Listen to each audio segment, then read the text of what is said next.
So here we have Family Guy's saddest episodes. Let's see what it's looking like. Family Guy had a lot of episodes that, but tears, to your eyes at times. So let's see what's going on here. These are 10 Family Guy moments that will make you cry. Starting with the time Joe actually walked to prove his love for Bonnie when she tried to have an affair. So Lois and Bonnie... Oh yeah, I remember this one, yeah. It sounds like Bonnie isn't here to do all the normal touristy things, like visiting the Louvre or pretending that frog legs are a delicacy. Lois, I came here to have an affair. An affair? An affair. That's crazy, and bro. She's down to do it with anyone. That doesn't bode well for Lois, because I only saw one bed in that hotel room. We're just gonna have to sleep outside on the porch. But Bonnie states that her relationship with Joe has been crumbling for a while. I'm sure cheating on your husband will be the thing that brings the spark back. What could possibly go wrong? Would you like I guess. warm French baguette? Oh my. But Lois pulls her away before she can get it on with that walking stereotype. Joe's the man you gave your life to. And besides, you have a little girl. I'm glad Lois remembered Susie, because I sure forgot about her, given she's been in a grand total of 2 episodes since her birth. So Bonnie agrees to stop searching for an affair, but I know better than to trust that liar. Bonnie was pregnant for like 18 seasons too. Becomes more than apparent when Lois gets back from shopping. Didn't you see I tied a tampon to the doorknob? Now, what does that mean? I guess it either means it's her time of the month or it's just free to take. You'll never know when you'll need one, like if you need to clean up a very tiny puddle. Don't make a big deal about it. I just needed a change from Joe. Bonjour. I guess if we're finding the silver lining, it's at least refreshing to see that they don't have her cheat on someone who isn't in a wheelchair, but a cheater's still a cheater. Bonnie's been enjoying her time with French Joe, who pops a pretty big question for someone she doesn't French Joe. Francois has asked me to stay here in Paris with him. And leave Joe at home with the baby you carried for 7 seasons? Damn, just how you raise this guy. So Lois obviously disapproves of what she's doing. I invited you on this trip to hang out while I have sex with strangers, and this is how you repay me? So Bonnie makes the decision to Yeah, stay I in mean, Paris, bro. but Lois is prepared for this and calls in a special guest. Who's behind door number 1? Joe Swenson! What are you doing here? How could Lois be so unfaithful to her unfaithful friend? I'm sorry I've been neglecting you lately, but I love you, and I need you. I think this show does a good job at highlighting the struggles people like Joe go through, that adding other struggles like this on top of everything feels like dogpiling. He pours his heart out to Bonnie, pleading with her to think of their baby, but she still isn't sure. On second thought, maybe just leave her here, Joe. You deserve better. He may be your husband, but I would do anything for you. Well, there's one thing he can't do. Through the power of love, God, or maybe even the devil, Joe musters up all his energy, and oh my God, he's standing. He didn't do any of that, bro. It was Quagmire. I am! The two passionately kissed. It was Quagmire, bro. To continue their relationship. And all it took was an unexplainable miracle to make it happen. You really can't bet against the power of love. Someone should tell the world's top scientists that. Let's go home, Joe. Well, that might be hard to explain in the bedroom, but I'm sure Quagmire won't mind that part. Whatever, bro. The couple finding the love they once had for each other does bring a tear to my eye. One single, solitary tear. And more tears are shed when Brian connects with a son he didn't know he had. And yes, this is the Dylan? way Peter abandons. So after Brian bombs hard with a woman, he starts to reminisce on his past relationships. Tracy Flanagan. She was the greatest girl I ever met, and I blew it. So hit her up. I'm sure she's missing what a charming, nice, not self-centered person you are. Ugh, just saying that gives me acid reflux. So Brian finds her house, and let's just say the years have not been kind to Tracy. Tracy Flanagan? Oh my God, Brian Griffin, is that you? Oh my Years God. weren't just unkind. They were her worst enemy. Wow, you sure look different than the last time I saw you. Yeah, haircut. Maybe a few other things too, but What does she look like? definitely the haircut. But if you think that's a surprise, Tracy has one more for you. Brian, this is Dylan. He's your son. No denying that, he's the spitting image of Brian, right down to Brian's iconic red hair and human features. But luckily, Stewie's asking the important questions. How can you possibly have a 13-year-old son when you yourself are only 7? Well, those are dog years. Well, there you go. Let's move along and not think about that anymore. Brian wants nothing to do with the kid, but Lois thinks he should try to be in his son's life. Raising a child is a very rewarding experience. What about raising a future mainstay at the county jail? Because that's probably where Dylan's heading. But it looks like Brian may not have a choice. My mom wanted me to give you this. To Brian from Tracy. He's your problem now. Well, he seems just unstable enough to fit into the family nicely. I hate you all! I didn't ask to be born! If I had a gun, I would kill you all! Oh boy, the FBI is gonna love monitoring him. So Brian decides to lay some tough love down on Dylan. I don't care that I'm your father, and you don't care that you're my son. We don't have anything in common. Well, I wouldn't say anything. My Your Ah, yes, nothing brings a father and son together like a little Bermuda grass. I'm sorry I wasn't around when you were growing up. Don't. Just don't. And here come the Mary Jane-induced waterworks. It wasn't my fault. You weren't there for me! Damn it, don't you think I wanted to be? I know this scene's kind of played for laughs, but this is actually pretty touching. It's a pretty accurate portrayal of a father-son dynamic, which features the type of heart-to-heart that I'm sure a lot of people wish they could have with their dad. I know I wasn't there for you, man.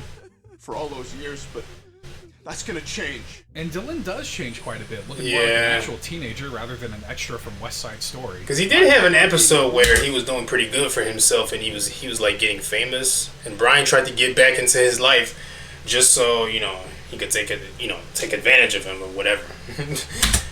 Brian is Brian at the end. We're gonna turn his life around. But of course, Brian takes this opportunity to become a high and mighty D-bag about the whole thing. Until you have a child, you do not understand.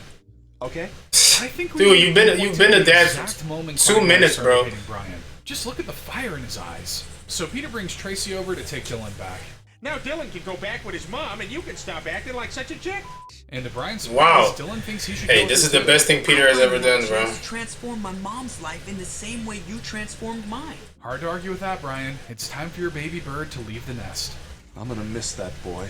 Seeing Brian so sad but so proud is such a nice moment. But don't worry, you can still see him in later episodes since he appears in, only one episode other than this. Gotta say, Brian, future you is making this whole thing a whole lot less sad. But what is sad is Peter coming to terms with his childhood. Oh yeah, when Peter's older sister, we found out that she was his real life bully when he was a kid, bro.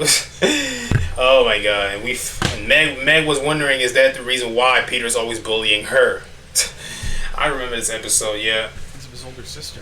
So it's Thanksgiving, and the family gets a visit from Peter's sister Karen. Bro, look at how she's built. Existed. Probably for good reason. Hey Karen, welcome to our... Bring it in, PP! That's where Peter got that from. Everyone loves that Peter isn't the biggest, rudest griffin in the house anymore, except for Peter. Oh, I'll punch him in the nuts!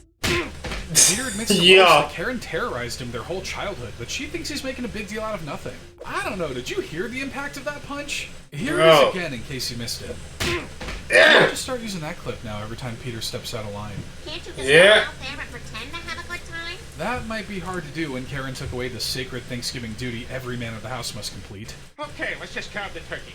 Oh, and Karen already carved it. She did? Wow. Gee, she might as well have cut off his chin while she's at it. Get it? Yeah. His chin looks like... Yeah, you get it. And Peter's manhood continues to get tested during a family-friendly game of football.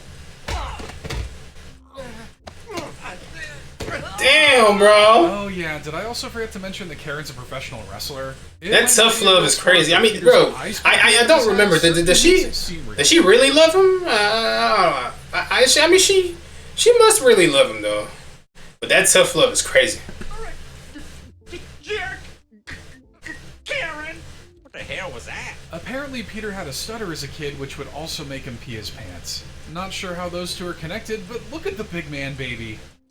Oh yeah, he's turning into a kid right then and there. Okay, now it's gotten weird. But Meg shows some sympathy for him. Turns out childhood trauma is something she knows a thing or two about. And trust me, I know more about getting bullied than anyone. You do? How? Yes, Peter! Cue the montage. You're the main reason, bro!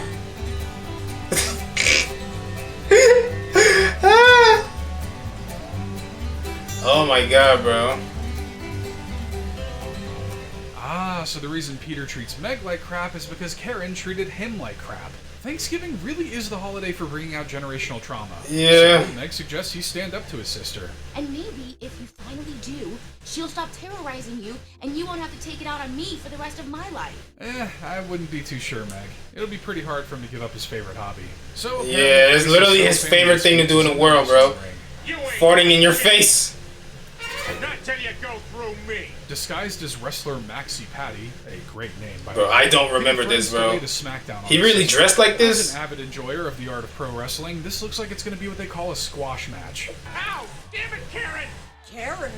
Peter, is that you? Shh, call him by his wrestling name. This is like Lucha Libre, where if you call a luchador their real name, they're legally allowed to kill you. That could be a lie, but I'm going to choose to believe it. Anyway, Karen's about to kill Peter, but he's saved by a familiar-looking wrestler. Say hello to Teen La Cuifa. Somehow, that's the grossest name I've heard yet. Wow. Couldn't stand by and watch you get hurt. Thanks, Mick. Peter admits that his parents never stood up for him, and the little wheels in his head spin enough to make him realize he's done the same to her. I guess I was taking out all the pain I felt on you. I understand. Better than anybody. This is one of those rare, touching moments Peter and Meg have shared. Peter not only confronts his childhood trauma, but realizes the trickle-down effect it's had on Meg. Sure, he pretty much forgets this lesson, but for a brief moment in time, we can all believe Peter has the potential to be a better father. Yeah. So forgot all about Okay, so I mean, they didn't say nothing about. They didn't say anything about her actually loving him. So she really hated him. I don't recall this element from the I don't recall that specifically from that episode, but whatever. Oh yeah, that's the episode where Joe was he was trying to kill himself. Her father, but Joe forgot all about that. And then he saved all three of them. Or when he tried to check out early in life twice. But before he does that, our story starts with Peter finding a missing boy and being hailed as a hero. Wow. 20 years on the force and no one's ever clapped for me. Yeah, being a cop can be a thankless job, but it's offset by you being able to run red lights and plant some of that devil's lettuce on people who didn't talk in the right tone to you. Hey, that is true, bro. I just do. Truer, more obvious words could not have been spoken, but Joe decides to take that lifestyle to heart to change his life around. Hey, Chief, it's Watson. I quit. Heck yeah, new Joe, new rules. And new Joe means no old bag. You and I are done too. What? Wow. Whoa! New Joe! You know what? Props to Joe for being the heartbreaker for a change. And Joe would like to christen his new identity with a big move. What would you guys think of a road trip? Oh, yeah, I'm in. I'd pass. Hours upon hours in the same small vehicle with nothing to do. This is why planes were invented. So the gang gets to Niagara Falls, where Canadians and New Yorkers come to yell at one another across country lines. Did I tell you guys it's the most magnificent place in the world? And the greatest place. Gonna jump in there. Oh, I guess he didn't tell them this was going to be his last trip ever. Wish he would have. This would have been a great trip for matching t-shirts. Damn it. Joe? Joe, you're alive! Yeah, he was a little short on that lead. Next time, Oh really my put your God, legs hanging into- on the branch. Oh, right, forgot. So Joe is claw machined back up, and I gotta say, he's really put a damper on the rest of this trip. Joe, what the hell is wrong with you? Why would you try to kill yourself? What do you think? I'm worthless. It turns out that Joe seeing Peter be hailed as a hero reminded him of all the things he couldn't do. I'm a cop who can't save anyone. I'm a husband in a legless marriage. My whole life is a joke. Not gonna lie, that's pretty depressing. Joe's a nice guy who's Damn, done a lot of bro. good, so it sucks he has to feel that way. Maybe Yeah. his good pals can find a reason for him to live. You have a handsome face. Well, he's got a good chin. I don't know about handsome. See? Doesn't that kind of encouragement just fill you with life and the will to live? Where's Joe? Joe, wait! You know, I'd hate to say he's bad at everything, but maybe this big move isn't for him. So the guys take him on a cable car to try to cheer him up, and it actually seems to kind of work. Hey, you mind opening that door? Get a little breeze in here? And like a good friend, Peter does, and oh, there he goes trying to jump again. Leader, no! But the sudden shift makes the cable car's wire snap, leaving Peter, Cleveland, and Quagmire dangling outside. Hang on, guys! Yeah, now he's gonna feel guilty because he didn't Those want two and them. The guys fall into the river. He didn't want It's a them good thing to, there's you nothing know. they can fall off of, like a falls of some sort. No, Luckily go for them, through Joe this. makes it down to the water and manages to catch them. Guys, grab onto my legs! Got it! Joe finally got to be the hero, and this near-death experience has given him the new lease on life he needed. Though it's mostly played out as a joke, Joe's Spaghetti ride legs. with Paul is pretty disheartening to watch. But at least we can be glad that he's terrible at doing it, which gives us a happy ending. But a Yeah, sweet exactly. ending can't be avoided when Quagmire decides to give up his only daughter and comes to regret it. So Ah, Quagmire yeah. opens his door to find a baby. Yeah, that little girl that that was dropped off at his front door. Yeah, and then he gave her up for adoption, and then he regretted it. I remember this episode too. Yeah. a basket on his doorstep. Man, these subscription services are just getting weirder and weirder. Glenn, this is your child. Next time, wear a condom, jerk. Honestly, how is this the first time something like this has happened to him? He's got to be the modern-day Genghis Khan with how much he spread his giggity across the world. Facts, bro. Really is his kid anyway. Oh yeah, that gives it away, right? Well, that's legally binding proof. Well, what am I supposed to do? I don't want a baby. Look, somebody's got to take this kid off my hands. I can't be a father. I agree with him, mostly because the foster system sounds way better than the nightmares that go on in Quagmire's house. Yeah, Looks bro. like he's stuck with her. Hey. With all these random women, you know, walking in his house, bro. She's gonna need a name. Hey, bro, that's not the best environment for a kid to grow up in, bro. That's funny. Thank you. That's great. Just have a built-in. What did he say? Well, if she's gonna be sticking around, she's gonna need a name. I named her Anna Lee, but I'm probably just gonna call her for short. That's funny. Thank you. That's great. Just have a built-in reason to have your kid get bullied later in life. Yeah, So what? name your kid Michael Hawk. You just know everyone's gonna call him Mike. I'll give you a second to work that one out. But Quagmire isn't gonna let this little hiccup get in the way of Nah, his I can't work it out. degeneracy. So, how long you been in beauty school? 2 months. Well, tonight we're doing facials. But Anna Lee just has to ruin the mood. We're with doing her crying. facials, She's making a lot of noise for someone not paying rent. Oh, no wonder. You dropped your pacifier.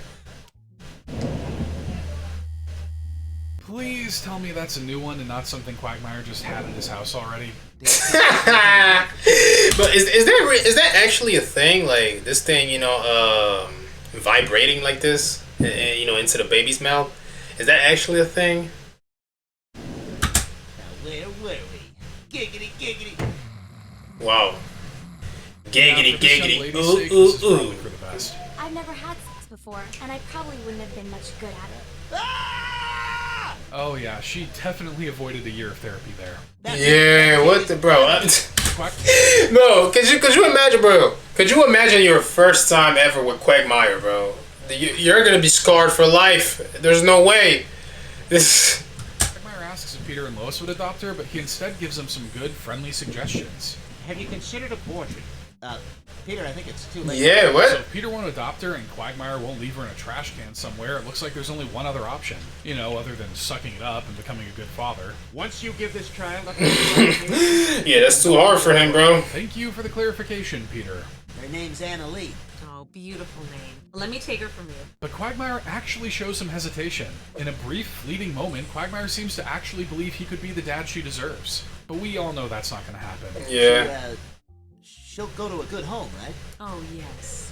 Wait, that's not the same girl he ended up meeting when, you know, decades later, you know, at like prom, and then he almost slept with his daughter. You know, that's not the same one, right? I forgot, you know, what that girl's name was, but whatever. Quagmire to a strip club. And for some reason, half-naked women just can't stop reminding him of his infant daughter. You got issues. Oh, yeah. That stripper has a rash on her. That's just like Anna Lee used to get. Alright, yeah. Okay, so the mental hoops he has to jump through are questionable, but he does seem to show true regret over what he's done. I abandoned my daughter. Why did I give away my only daughter? And now he's crying in the strip club. Don't let the dancers see you like this, Glenn. Protect the minuscule amount of pride you have left. So Quagmire sneaks over to Anna Lee's foster The minuscule home, pride and left to that get you her back. have, bro. You see, she's quite happy with her new normal family. Almost like she belongs there. They look like a real family. Not a hidden wall bed or a tiger print thong in sight. Yeah, you made the right choice, Quagmire. Yeah, Seeing Quagmire it's care better for his off child here. So much is quite touching. I just hope they don't run into each other in 18 years. And another weird parent-child relationship that had me tearing up involves Don't run Brian into and his each other. mom, who he tries to find after being torn away from her as a puppy. So we start with a little flashback. I don't know. Wait. What's this episode? And another weird parent-child relationship that had me tearing up involves Brian and his mom, who he tries to find after being torn away from her as a puppy. So we start with a little flashback, and shut up! Is that puppy Brian? He's so cute! And so well-spoken for his age. Hey, does anyone here have thumbs? Well, you do, Brian. After all, you were drawn with them. No ring finger, though, so don't think about marriage. But before Brian goes, he all the way from his mom for good. Come on. Do something. Mom! Mom, help! Mom! Dang, we really are traumatizing puppies on the daily, aren't we? Wow. So it turns out Brian's in therapy to get to the root of his problems. What's the diagnosis, Doc? You have abandonment issues. You need to confront your mother and deal with this. Not entirely buying it, Brian decides to volunteer to pick up Stewie in Palm Springs to clear his mind. and probably ruin his liver on some hotel bar liquor. And he does exactly that, practically abandoning Stewie at the airport. I'm not drunk, alright? I just have a speech impediment. That's what I tell cops too.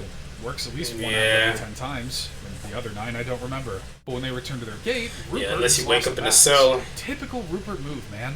Our tickets were in the bags. I guess you better start that 1,000+ mile walk back home. So the two spend a sensual night in a motel, but have to make a break for it when their credit cards declined. We have to get the hell out of here! Motel manager, open up! Thankfully, every motel bathroom has a window in it for such a situation. We need some wheels. So the duo goes from fraud to Grand Theft Auto, hitting the road while wanting to hit each other. You left out the part where I made you smash your head on the windshield. I don't recall. Did you bro, Family Guy. Truck, Like, bro, these older episodes, bro, they used to be so unhinged, bro. For a reason. I have to find my mother and make peace with her. Yeah, that truck was already heading that way. Good thing you hopped off of it. Well, get along, little doggy. I say, walk slower, dog. So somehow they're able to find the exact farm Brian was born on, and luckily that old farmer is still alive. Which one were you again? I was the one who could talk. Brian, come on in. So is Brian just a mutant or something? What Exactly, kind of bro. water do they got down there in Texas? Anyway, Brian wants to see his mother, but she apparently passed the year prior. Epiphanies never come when you need them to, do they? Well, we love Biscuit so much, we wanted to keep her with us always. So we had her stuff. And not the good kind of stuffed either. I'll let you decide which is the good kind on your own. You deserve better than this, Mom. So Brian decides What, to take bro? Mom with him to a park to give her a proper burial. Proper is being generous, it's just a hole in a field somewhere. She was sturdy, all 4 legs the same length. Thanks, that's enough. So in a bittersweet Yeah, that's ending, enough, Brian bro. makes peace with his past by effectively burying it. He never got to say all the things he wanted to say to his mother, and yet he still managed to deal with his abandonment issues on a cross-country journey with his best pal. I hope we all get an experience like that. Maybe without the whole seeing your mother taxidermy thing. But I wish we all had a chance to save our lost loved ones, which Stewie manages to do by going back in time to save Brian from dying. So 2 episodes prior, Brian was killed off seemingly for good after being hit by a car. I love you all. And yeah, this episode was sad, we've talked bro. about this episode plenty on this channel, so let's focus on some happier tears from the episode where Brian returns. So it's the first Christmas since Brian's passing, and despite all the cheer and whatnot, Stewie just can't find the holiday spirit. This was 2 episodes later, bro. Big guy himself, and you look like a piece of spaghetti on the street. Oh yeah, and Vinny's here, gifting us with some classic Italian knowledge. Don't get too used to him. So, what do you want for Christmas? Yeah, don't. But Stewie realizes Because he's gone. This is his last episode. This holiday. You know what I want for Christmas? I want my friend. I want Brian. Better get to practicing necromancy, Santa. I don't care about anything except Brian. I want Brian. So Vinny tries to cheer Stewie up by acting like Brian. Gotta say, that's a spot-on impression. Hey, whose leg you got a gagoosh to get an amaretto di Serrano around here? It's like looking in a time machine. Too bad Stewie had to go and destroy that. I appreciate all this, Vinny, but there's only one Brian, and it's tough for me that he's gone. Sorry, I'm back. Winter fit. Actually, it's not just any kid. That boy is me. Of That course. boy is me. From the past. So months ago, he used the time machine to buy a toy that wouldn't come out till Christmas. Finally, a realistic use of a baby's time machine. The time machine return pad is in the backpack that other Stewie is wearing. I must get my hands on it, Vinny. Luckily, Vinny's been hanging around Stewie enough to know how to distract him. You ever do any modeling? Well, not professionally, but I Jolly Farm. Nothing to see here, folks. Just an adult dog soliciting a child to do some modeling. Kinda surprised that Stewie wanted to steal the return pad. I feel like saving Brian's life is something any past Stewie would probably agree to. Now, all I've got to do is set the coordinates to the moment before Brian got killed, and I can save him. But changing the past like that comes with a price. If Stewie saves Brian, then Stewie and Vinny will have never met. Hey, I'm man's best friend, not some stupid baby's best friend, right? And on that aggressively masculine note, Stewie and Vinny say goodbye. So Stewie returns to the magical time of a few seconds before Brian's killed. Brian, look at this. Damn. Stewie explains the situation, and Brian is eternally grateful, as most families would have just gotten another dog. Yeah, who would ever think of doing that? What's happening here? I think my timeline is being erased. Unrelated, but for some reason I feel like fading from existence would feel so cool. All your troubles just float away. It'd be like peeing yourself without any Facts. That's a good analogy, right? Who Yeah. are you talking to out here? Life's so hard, bro. Some guy. So Stewie himself may never Life know it, but is so he gave hard. Brian the greatest gift of all, and this is something Brian will always appreciate. This episode really showed the deep love Stewie and Brian have for one another, and the fact that Brian cannot be replaced. Thanks for those 3 episodes, Vinny. We'll remember you fondly for a few minutes and then never again. But despite their love for one another, Brian's caused Stewie pain too, like when he killed Stewie's only other best friend, Rupert. Oh, so yeah. Stewie has a whole marathon of Fast and the Furious movies planned out, but I remember that one too. Aspects of their night.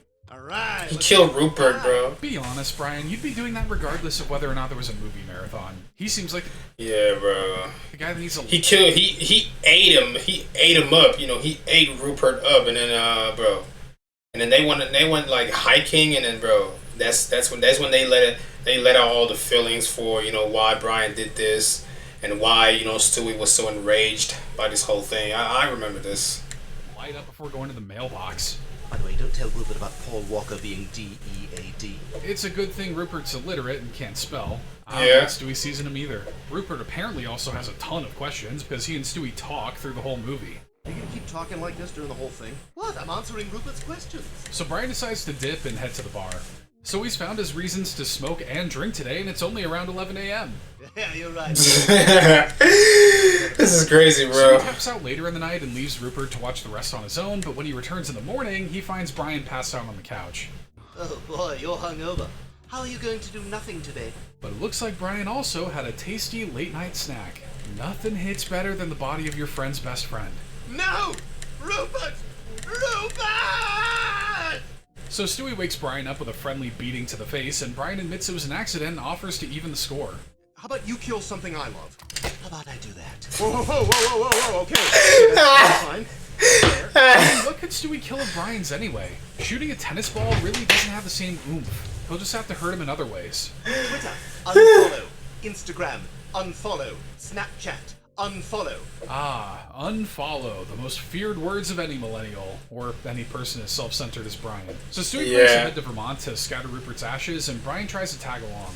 I don't care, I'm coming with you. This poses kind of an interesting question. If you accidentally kill someone, do you go to their funeral? Do you dare look their friends and family in the eye? Is this too heavy of a question for a silly Family Guy video? Fire off in the comments. Anyway, when they reach the state park, Stewie tries to set out on his own, but Brian stays hot on his trail.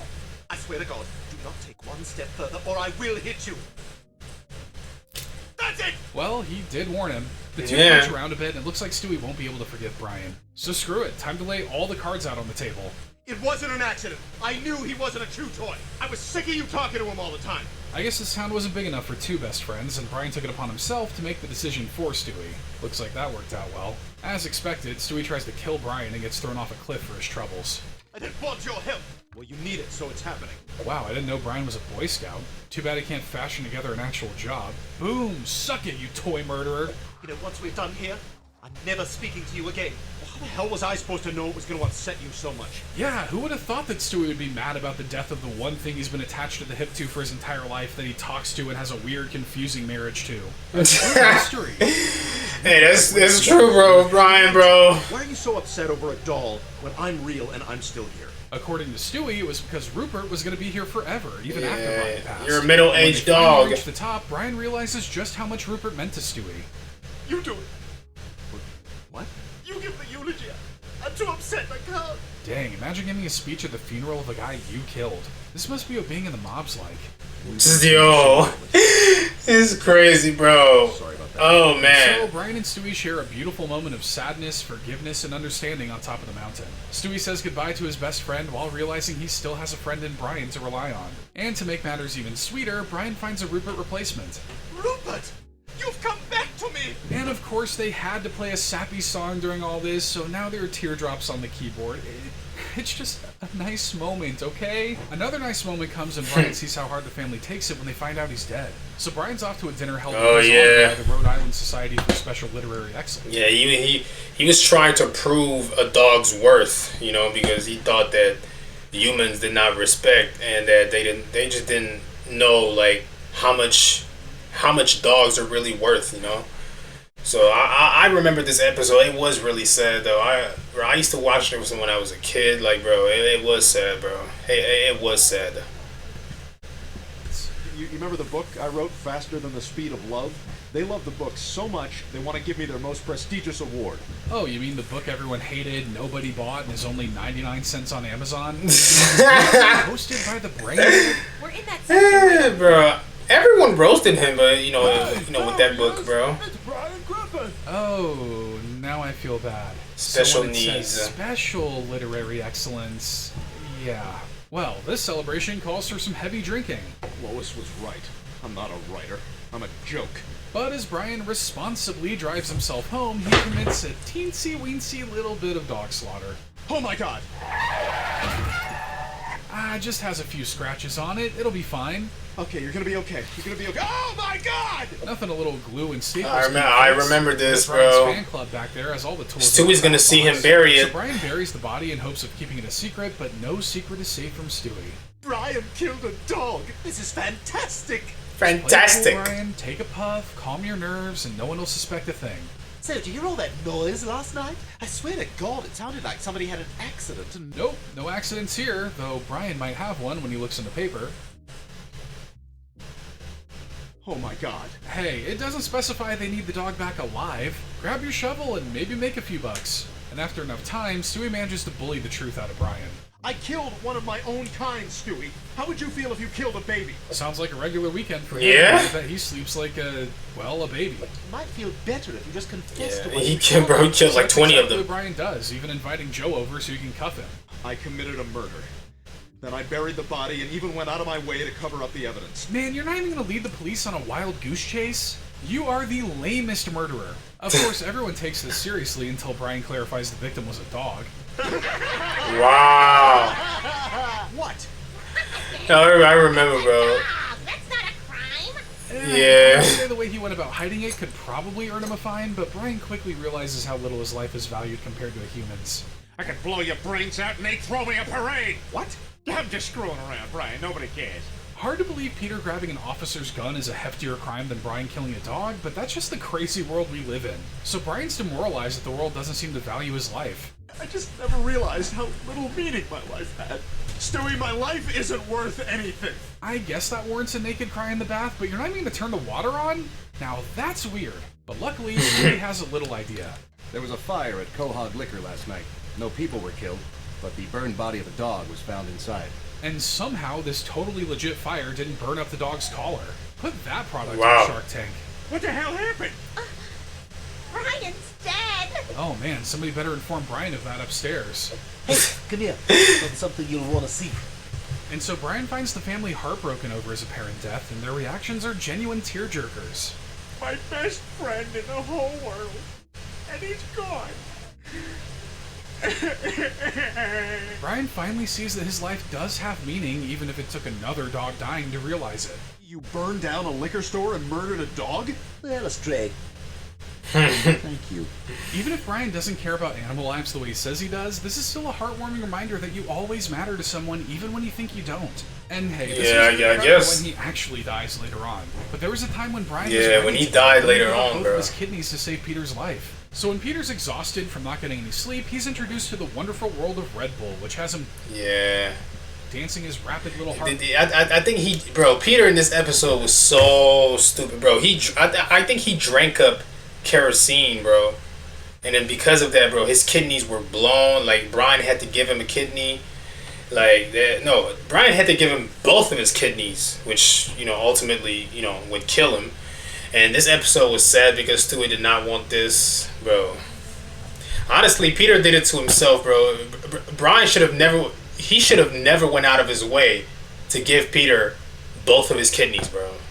Peter did that to himself, bro. Come on. Out in a Madonna music video.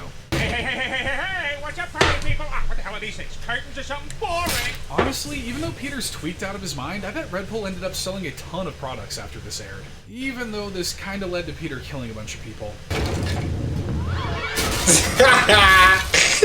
I remember those episodes, bro. Now, Red Bull really does give you wings. But when Lewis gets rid of all of his Red Bull, Peter decides to make his own. Looks like he takes the Flaming Mo approach and just... I remember this, bro. Kerosene is fuel, Brian. Red Bull is fuel. Kerosene is Red Bull. Yep, the numbers add up. I'm afraid all the toxic chemicals your husband ingested from Well, why is he darker than Dr. Hartman? What? So with no kidney donors on standby, Peter will have to be on dialysis for the foreseeable future. Is there any other way? Yes, there is. No. Bro, honestly, yes, that's what should have happened, bro. That's what should have happened to Peter, bro. What the hell? Never get to use their guns. All that medical schooling for nothing. But Peter gets annoyed with constant treatment, so he decides to just skip a day. But that has him looking like he's from a longer-running, more award-winning show. I feel great. Like I could go another 20 years or more. Dope! Peter survives, but it's a close call. With no available kidneys at the moment, things aren't looking good. Well, what about me? In real life, that could never happen, but weirdly enough, pigs have the highest potential for human organ donation.